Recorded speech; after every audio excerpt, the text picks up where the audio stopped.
Voilà, bonjour à tous les quatre, merci beaucoup d'être là. Voilà, on se salue, c'est sympathique. Il y a une chaise qui manque, c'est ça? Eh ben, je vais rester debout pour ma peine. Ça me réveillera un peu, impeccable. Allez, Olivier, installez-vous. Voilà, entrepreneuriat agitateur d'innovation. Je vous présente Olivier à côté de moi, directeur entrepreneuriat chez Safran. À côté de vous, Fabrice Poussière, directeur communauté, innovation et entrepreneuriat chez Naval Group. Chacun a son titre. On verra si vous faites exactement la même chose ou si on est dans des voilà, désignations un peu différentes en fonction des organisations. Lynn Leformal, directrice de projet, innovation, et bien du côté de la Banque Populaire Grand Ouest. Bonjour Lynn, merci d'être avec nous. Et bonjour Régis, merci d'être avec nous, directeur ressources humaines, toujours à la Banque Populaire Grand Ouest. Alors, on va parler entrepreneuriat avec vous. On va commencer avec, très bien, allez Olivier, à côté de moi. Ce sujet, c'est quoi les ingrédients pour que ça fonctionne bien l'entrepreneuriat dans les organisations? Et surtout, dans les organisations comme les vôtres, qui ne sont pas au départ ou naturellement des modèles qui s'orientent vers ces sujets-là. Et pendant ce temps-là, Alors, Patrick, magnifique Patrick, super. l'occasion de saluer Patrick, le Merci. travail des régisseurs, les hommes de l'ombre. On peut les saluer, on peut les applaudir, parce que sans eux, il ne se passerait rien ici. Hein. Régisseurs, la lumière, le son, tout bien, tout bien. Olivier. Alors, les ingrédients du succès, Alors, comment ça marche? très souvent, il y a une volonté de... Et est-ce que ça marche d'ailleurs? Parce qu'on Non, dit que ça marche, on ne va pas décréter que ça marche. Les ingrédients. Très souvent, il y a une volonté des salariés de contribuer plus et de faire un peu plus que juste leur job et leur job description. Donc ça, c'est un premier point. S'il n'y a pas cette volonté-là au départ, il ne peut pas y avoir d'entrepreneuriat. Ensuite, il faut à un moment donné que la direction générale de l'entreprise soit un peu ouverte à ça et supporte ce genre de choses et de façon authentique et de façon sincère. Et il y a besoin d'effectivement un peu de pédagogie pour comprendre que effectivement des salariés peuvent proposer des nouvelles idées, peuvent proposer des nouvelles façons de faire, et que ce dynamisme-là va ruisseler de façon très positive sur l'ensemble de l'organisation. Ensuite, je pense qu'il faut des règles claires. C'est quoi qu'est-ce qu'on attend? Qu'est-ce qu'on peut effectivement avoir à la fin? Est-ce que c'est votre entreprise vous aide à monter votre boîte? On parle à ce moment-là d'extrapreneuriat. Ou est-ce que oui, vous pourrez suivre le projet, vous pourrez être patron de l'entité qui va être créée si jamais ça marche vraiment très bien. Je pense que ça, c'est des choses qui sont nécessaires pour baliser un petit peu le parcours. Voilà, je crois que c'est des premiers ingrédients qui sont indispensables. Bon, je disais, chez vous, en l'occurrence chez Safran, ce n'était pas forcément inné cette affaire-là. On est dans des process industriels, très technocentrés. Comment c'est venu? Vous êtes acculturé? Un jour, vous êtes arrivé, vous avez évangélisé tout le monde ou comment ça a marché? Alors, très modestement, non. Même si, enfin voilà, il y avait le besoin de fédérer une communauté et des gens qui avaient envie de le faire. Pas nombreux, les entrepreneurs, c'est 1, 2, 3% des salariés dans une boîte, mais ils ont une capacité de viralité, une capacité d'engagement des autres qui est vraiment intéressante et dont je pense qu'il serait dommage que les entreprises se coupent. Ensuite, effectivement, il faut aligner un peu les planètes, ou en tous les cas essayer d'évangéliser et d'expliquer un petit peu. Moi, je crois à une chose, c'est qu'un programme l'entrepreneuriat, c'est quelque chose de systémique. Ça adresse toutes les dimensions de l'entreprise. Et au passage, ça met en lumière toutes les rigidités et tous les dysfonctionnements de l'entreprise.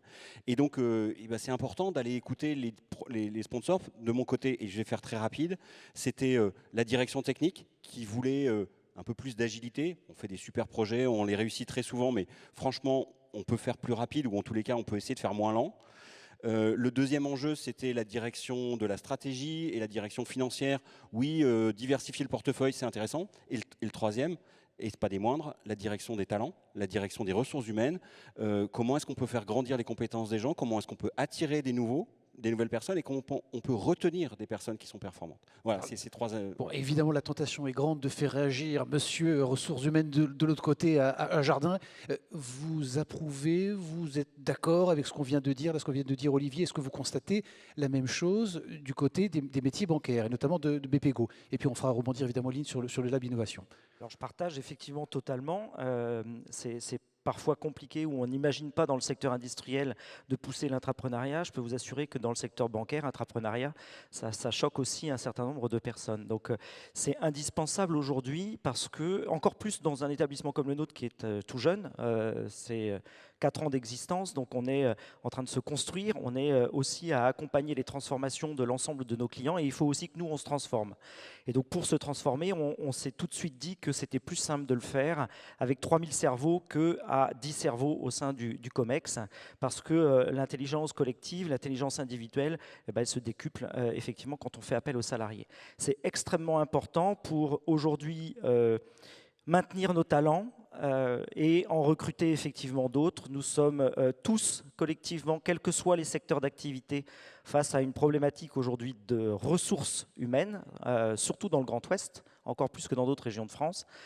Et donc, il nous faut effectivement trouver ces idées et donner la capacité finalement à nos salariés de devenir acteurs, co-auteurs finalement de leur entreprise. Et ça, c'est quelque chose qui est de plus en plus demandé, notamment par les jeunes que l'on intègre. Ils ne viennent pas faire une carrière au sein d'un établissement comme le nôtre. Si je leur parle aujourd'hui de carrière au moment d'un entretien de recrutement... Ça fait ce que ça veut dire, ce mot-là a disparu. Ils vont fuir très très vite. Ils viennent chercher une expérience, ils viennent chercher une capacité à être autonome, à avoir des responsabilités et finalement à être acteur de l'entreprise. Est-ce qu'ils vous parlent dans les entretiens de recrutement, dans les premiers moments où vous les rencontrez, de cette notion d'entrepreneuriat? Est-ce que ce mot-là, il est prononcé? Ils vous disent, un jour, moi je vous préviens, je viens un peu chez vous, 18 mois, 2-3 ans, et puis après je m'en vais parce que je veux entreprendre. Ils ne le traduisent pas avec ce terme-là. Par contre, ils nous demandent comment ils peuvent finalement agir, quel rôle ils peuvent avoir dans l'entreprise au-delà du métier qu'on leur donne.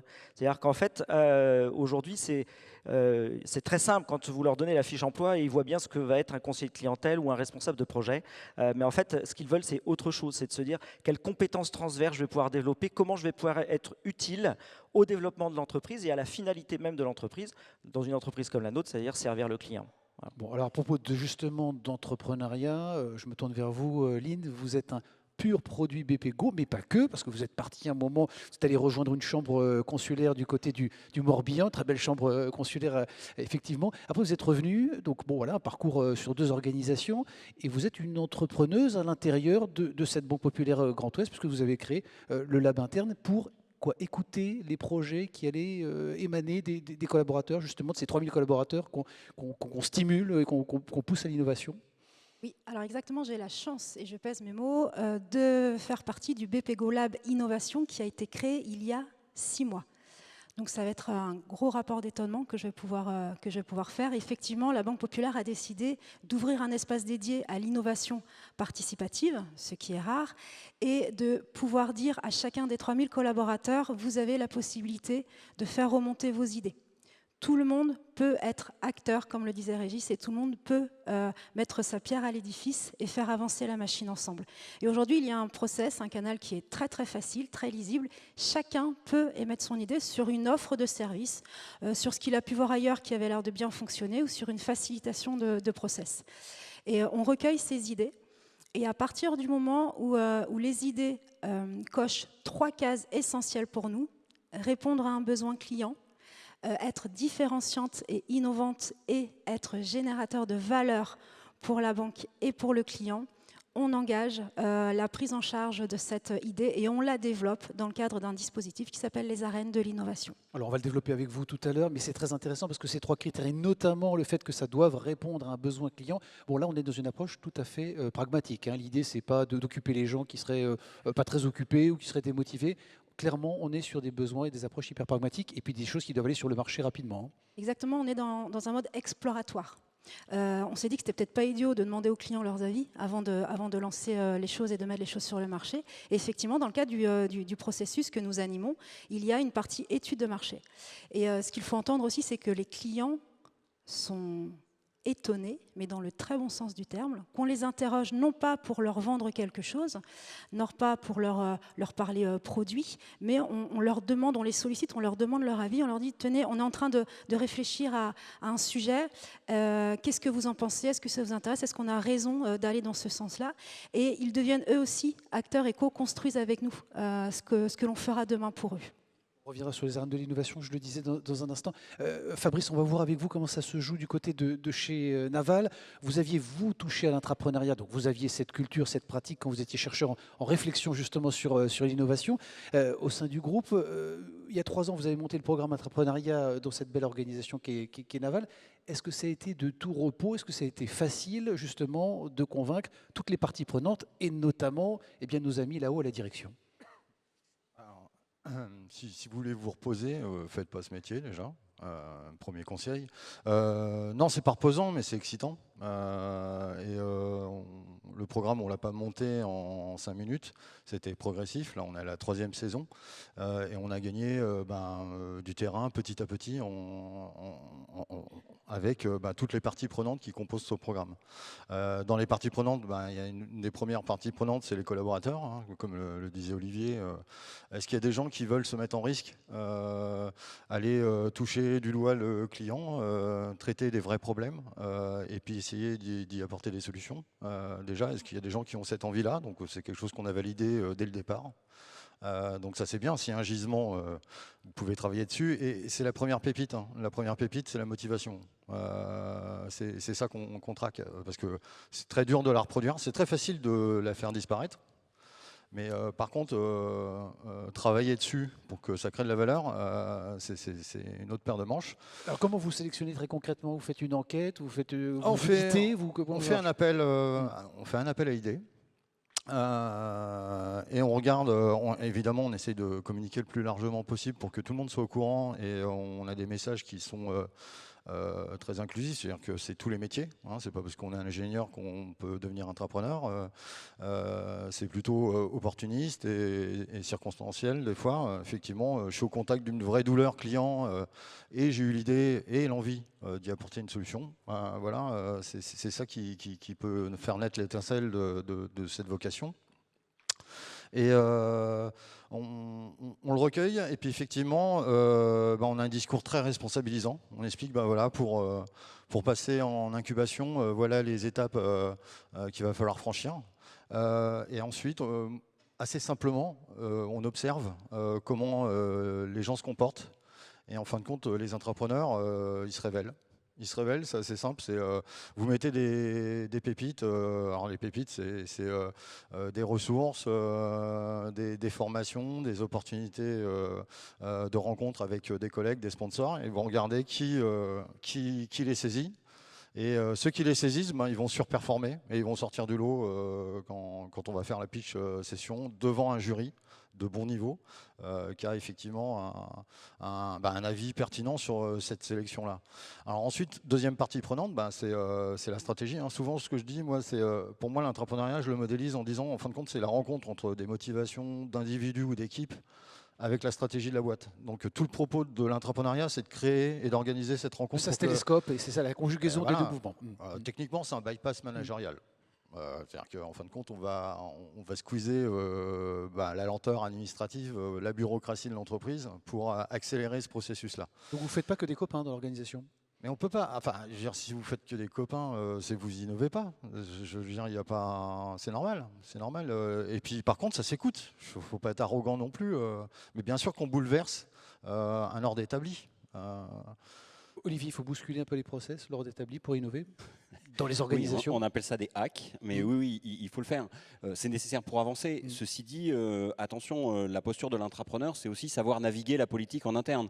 Si vous y allez trop frontalement, en disant que vous voulez faire la révolution, les anticorps du système vont tout de suite exister et être excités et vont vous tuer et tuer le projet. Donc c'est vraiment naviguer la politique, c'est vraiment trouver d'autres façons de faire. Et très souvent, on dit qu'il y a des processus bureaucratiques lents, longs et pénibles. Oui, en même temps, c'est une structuration et il ne s'agit pas de la déconstruire complètement. Elle a une vocation.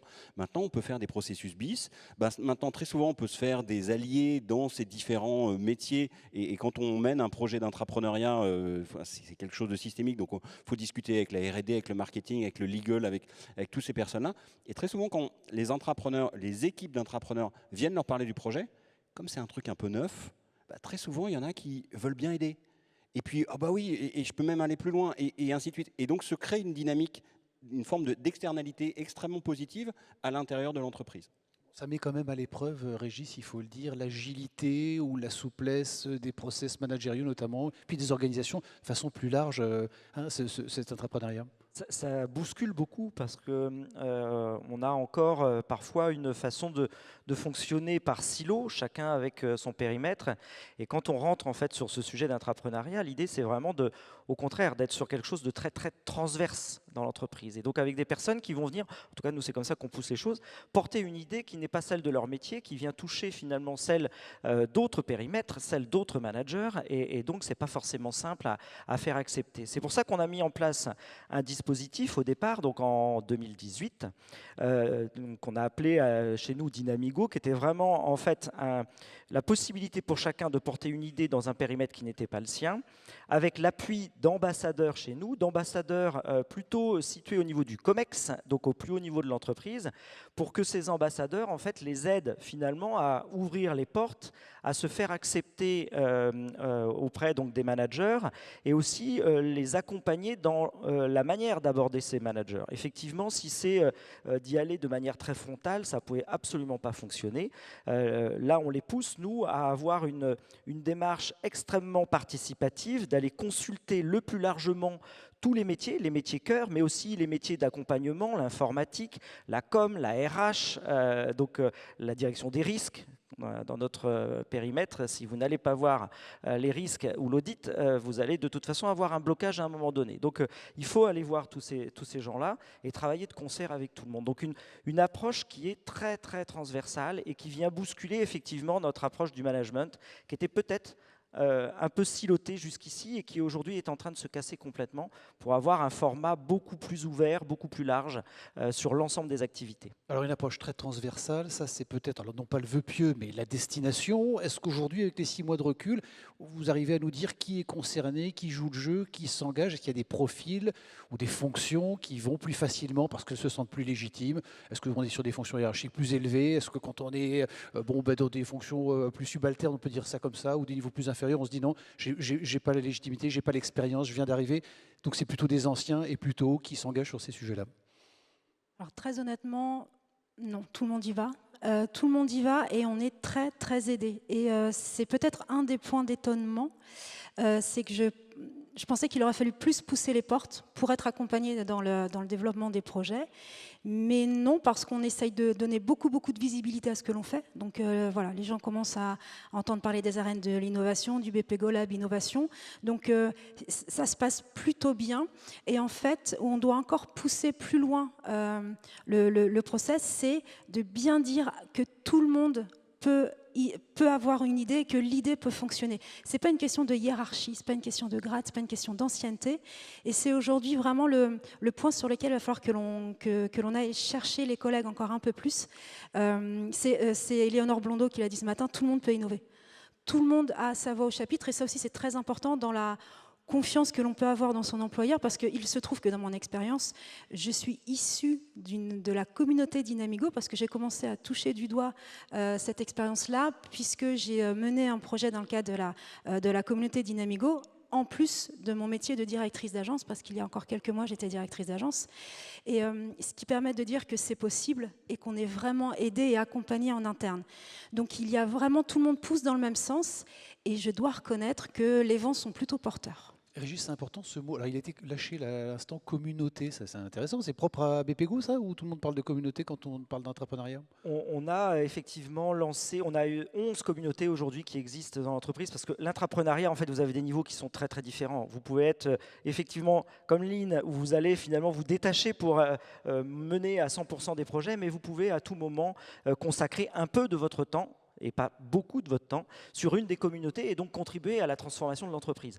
Ces communautés, il y a celles effectivement sur l'innovation avec Dynamigo, mais on va en avoir aussi sur des sujets d'inclusion, pour faire le lien avec la table ronde tout à l'heure, avec une communauté Handigo qui accompagne en fait à un changement de regard sur le handicap et à l'intégration finalement du handicap dans l'entreprise, ou une autre sur la formation avec des gens en fait qui décident finalement, au-delà de leur métier, de créer des modules de formation pour leurs collègues, parce que finalement finalement, ils ont ces compétences, ils ont l'ancienneté et ils se disent c'est quand même mieux que je partage finalement ces compétences. Donc ces communautés, effectivement, elles sont très très importantes. Aujourd'hui, on a quasiment 650 personnes sur les 3000 que nous sommes qui sont embarquées dans ces communautés et nous offrons la possibilité à chaque salarié de l'entreprise de consacrer dans ces communautés jusqu'à 2 jours par mois, donc sur des sujets qui n'ont rien à voir finalement avec leur quotidien pour le plus grand nombre. Donc ce qui les ouvre à autre chose, ce qui leur permet de découvrir de nouvelles activités, de nouveaux métiers, et comme Lynn, finalement, de construire son projet professionnel. Bon, et qui peut créer effectivement de nouvelles de vocations, en tout cas. Fabrice, côté naval, bon, on sait ça, c'est très humain qu'il y a des early adopters de ces nouvelles technologies ou de ces tendances ou de ces engagements ou de ces initiatives. Et puis, il y a les adeptes du contrôle permanent. Est-ce que cela, on peut un jour imaginer pouvoir les embarquer ou ils sont foutus? Il faut pas. Eux, ils considèrent de toute façon que ce type d'initiative, c'est de la perte de temps, ça contribue pas du tout à la performance de l'entreprise. C'est ça, non? Ça se répartit comme ça? Alors, oui, on peut voir les choses comme ça avec ce modèle de distribution de l'innovation, avec les early adopteurs à gauche et puis ce qu'on appelle les laggards totalement à droite. Ouais, alors il faut se méfier, on n'est pas early adopteur dans tous les domaines. Moi, par exemple, chez moi, je veux pas que l'immobilier bouge et je suis pas tout à fait d'accord avec le plan d'aménagement que fait ma femme, qui bouge tout le temps. Et moi, je suis un laggard dans ce cas-là, et c'est elle la early adopteur. En gros, ce qu'il faut comprendre, c'est que quand vous avez une dynamique du changement, effectivement, il y a des gens qui sont en attente de ce changement et c'est là-dessus qu'on se greffe et on va souvent construire la communauté à partir de cette première population. Mais par contre, si vous restez qu'avec cette première population, ça va devenir le festival du geek et ça va en rester là. Et il va falloir commencer à contaminer d'autres populations qui sont de plus en plus sceptiques. Et ce jeu-là, on le fait à travers les communautés et c'est aussi des choses qu'on apprend à l'intrapreneur. Évidemment, il y a les laggards, il y a ceux qui ne seront convaincus que quand il n'y aura plus le choix. Et ce modèle-là, il existe. Vous pouvez observer les histoires d'innovation. Il y a des gens qui ont quitté le téléphone à cadran parce que on pouvait plus en trouver. Voilà. Ils ont été déçus, mais c'est comme ça que ça se passe. Ceux qui aimaient le Minitel, ceux qui sont passés de Minitel à Internet, ils étaient peut-être très déçus. Il y a un moment, il n'y avait plus le choix parce que effectivement, cette balance a cet effet. Donc, observer cette population, c'est super important. Pour rebondir sur la remarque de tout à l'heure, autant on peut inventer, on peut découvrir tout seul, mais on ne peut pas innover tout seul. C'est un acte social. C'est-à-dire que commencer, c'est ce qu'on explique aux entrepreneurs, c'est va falloir vendre ton idée. Donc déjà, commence à le vendre à un collègue. Et si tu es capable d'amener un collègue, tu vois, c'est une preuve que tu l'as vendu à au moins une personne. Vends-le à ton manager. Si tu arrives à embarquer ton manager, tu gagnes un point. Après, vends-le à d'autres personnes, à une communauté, aux clients, à l'utilisateur, etc. Et de proche en proche, on voit bien que cette dynamique sociale, quand les gens jouent le jeu, ils vont aller jusqu'au bout, quoi. Donc on fait tout pour les aider à aller dans cette voie-là, quoi. Bon, dans la constitution justement de cette réussite qu'on évoque, on essaie de détailler chacun dans vos organisations, on a vu le télescopage entre la vision, la volonté, le sponsoring, évidemment top-down, et puis l'aspiration des collaborateurs. On oublie quand même un acteur peut-être essentiel, les managers intermédiaires. C'est quoi leur rôle? Alors, est-ce qu'ils doivent monter en compétences? Ils ont été très décriés. Il y avait des grands adeptes de l'horizontalité pendant longtemps, et puis là, ils reviennent parce que pendant le Covid, on a eu besoin d'eux, évidemment, pour rattraper les gens. Comment ils sont impliqués dans ces sujets d'entrepreneuriat? D'une façon évidente, ils sont indispensables à la structuration de l'entreprise dès lors qu'elle grossit. Donc effectivement, il faut les embarquer. Ça ne peut pas être qu'un bypass des managers. Donc il faut vraiment les mettre à bord.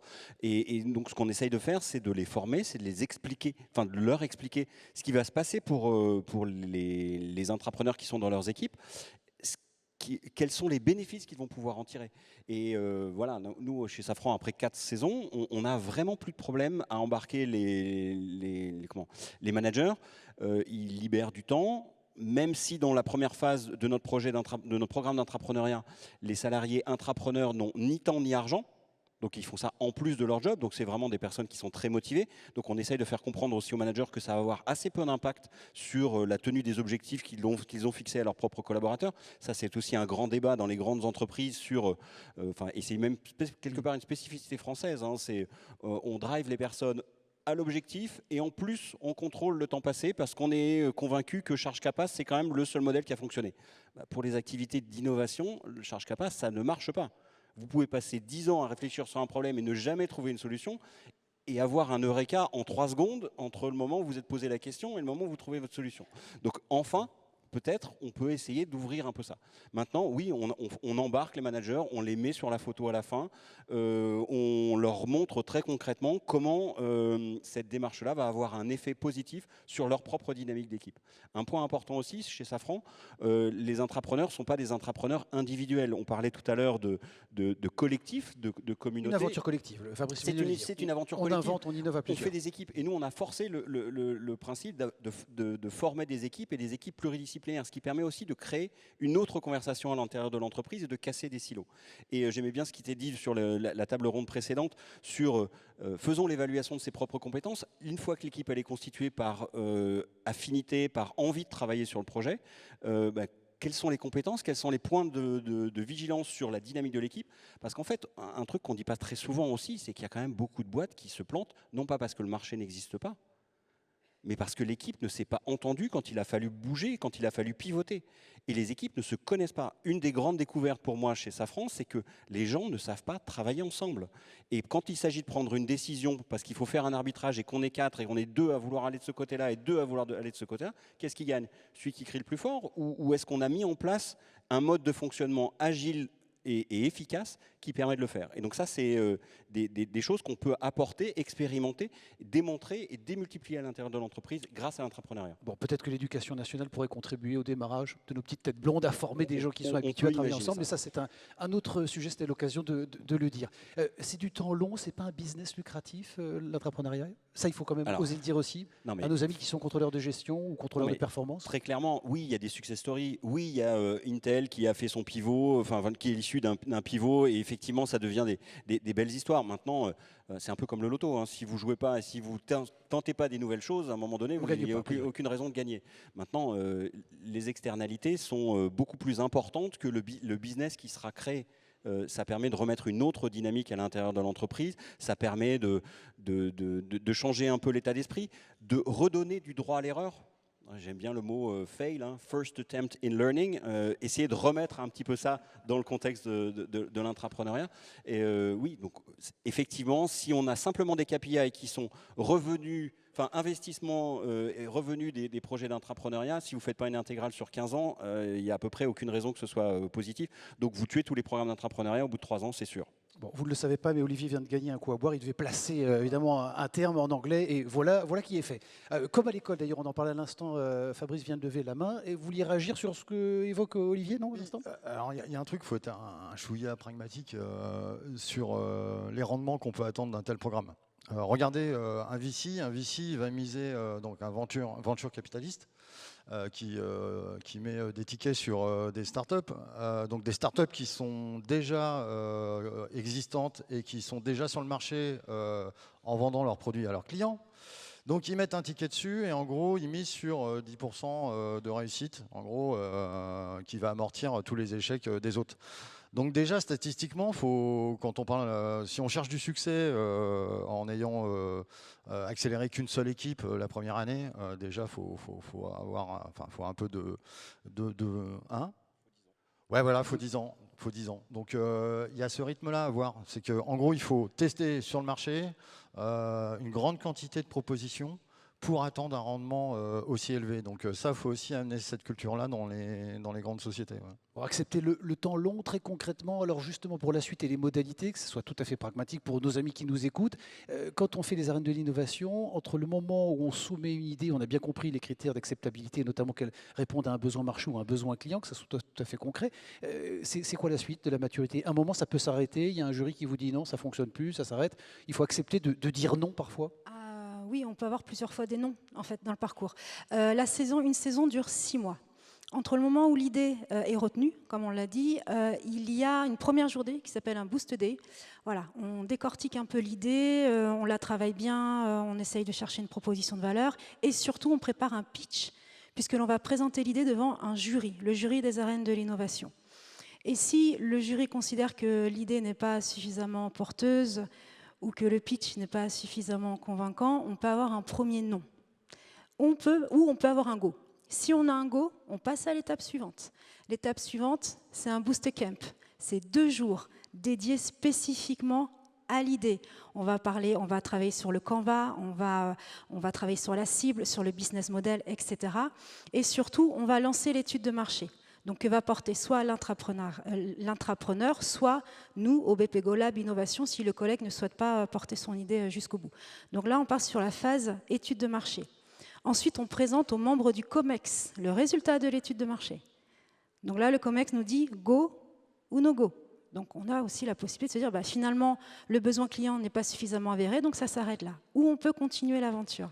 Et si on continue l'aventure, on peut passer à l'étape suivante, qui va être le POC, faire la preuve du concept avec la création d'un MVP. Et une fois qu'on lance une phase d'expérimentation, on est toujours en phase d'exploration, on représentera les résultats une nouvelle fois au COMEX pour avoir un go ou non, pour aller en phase développement. Donc oui, à plusieurs étapes, on peut avoir des noms. On peut considérer que chaque étape peut ne pas être suffisamment convaincante, puisque c'est des moyens humains, puisque c'est du temps qui est dédié aussi à développer ces idées. Donc il faut être très bon dès le départ, et on n'est pas mauvais, pour tout vous dire. Et on évoquait évidemment 2 jours de mise à disposition effectivement pour se consacrer à son projet. In fine, ça peut être plusieurs mois consacrés 100% à son projet. Régis, peut-être un mot là-dessus, côté RH. Oui, alors en fait, juste au travers de ce témoignage, ce que je voulais dire, c'est que c'est pas, le résultat, bien sûr, il est important. Si on peut trouver des sources de PNB, c'est bien évidemment ce que l'on cherche. Mais d'un point de vue RH, ce que je trouve intéressant, et ce que vient de dire Lynn, c'est toute cette démarche itérative, ces rencontres que ça nécessite, cette ouverture sur d'autres métiers, cette capacité à venir vendre finalement son projet au COMEX, voire à des clients. C'est toutes ces compétences finalement qu'on développe qui sont, d'un point de vue RH et d'un point de vue humain pour les personnes qui les vivent, extrêmement importantes. Parce que notre société aujourd'hui nécessite ces compétences-là, et c'est des compétences que l'on ne développe pas toujours forcément, en tout cas pas toutes, dans son métier propre. Et donc de venir faire ça vient développer fortement l'employabilité des gens, vient développer fortement l'engagement. Quand on a lancé ça il y a 3-4 ans maintenant, on avait un taux d'engagement de collaborateurs qu'on étudiait aussi, nous, à travers notre baromètre social, qui était plutôt de l'ordre de 60%. Avec sur les personnes qui se considéraient acteurs de l'entreprise, on était plutôt à 20%. Les derniers chiffres de début d'année, c'est 40% aujourd'hui se disent acteurs de leur entreprise, donc on a multiplié par 2. Alors ça reste encore que 40%, mais c'est déjà pas mal. Et surtout, le taux d'engagement est passé à 78%, donc 74%, pardon. Donc ce qui fait que voilà, on voit bien qu'il y a une vraie évolution des gens qui se sentent davantage impliqués dans leur entreprise, engagés dans leur entreprise, et dès lors où on est engagé, clairement, on a derrière davantage aussi de performance. Voilà, et formidable levier aussi, on pourrait le dire, de promotion interne de ces sujets d'intrapreneuriat. Peut-être 30 secondes, chacun, monsieur, respectivement, Olivier chez Safran et vous, Fabrice, chez Naval, pardon, un projet avec le niveau de confidentialité qu'il faut, bien entendu, qui a presque abouti ou qui est sur les étagères grâce à l'intrapreneuriat. 30 secondes, c'est 30 secondes. 30 secondes, c'est 30 secondes. 30 secondes, c'est 30 30 secondes, c'est 30 secondes. Je pitch donc une valise qui permet de tester le niveau de saturation des masques à gaz. Vous savez, voilà, ce sont des choses qui permettent de contrôler l'environnement. Et jusqu'à présent, c'était des éléments destructifs. Enfin, il fallait détruire la cartouche pour savoir à quel point elle était saturée. Donc voilà, des intrapreneurs qui ont mis ça au point, qui ont beaucoup de traction avec les ministères de la Défense européens et qui vont mettre ça sur le marché pour l'industrie, l'agriculture, le nucléaire. Alors pas vraiment des marchés Safran. Du coup, on est en train de réfléchir à une excubation de ce projet-là avec une prise de participation de Safran, ce qui est une autre forme de modèle de l'intrapreneuriat. Fabrice, chez Naval, pour terminer. Je ne vais pas m'étaler énormément sur le sujet. On est d'accord. Ça va rester ambigu, mais en gros, des sangles intelligentes déployées dans les sous-marins pour faire gagner du temps aux marins. Sur des contrôles de sécurité, donc des choses qui ont du sens et qui sont pertinentes. Fait en 3 ans, dans le contexte dans lequel on manœuvre, on est assez content du résultat. Et voilà pour cet entrepreneuriat au service de l'innovation dans les organisations. Olivier, Fabrice, Lynn et Régis, on peut les applaudir tous les 4 pour cette approche tout à fait concrète et pragmatique sur ce sujet de l'intrapreneuriat.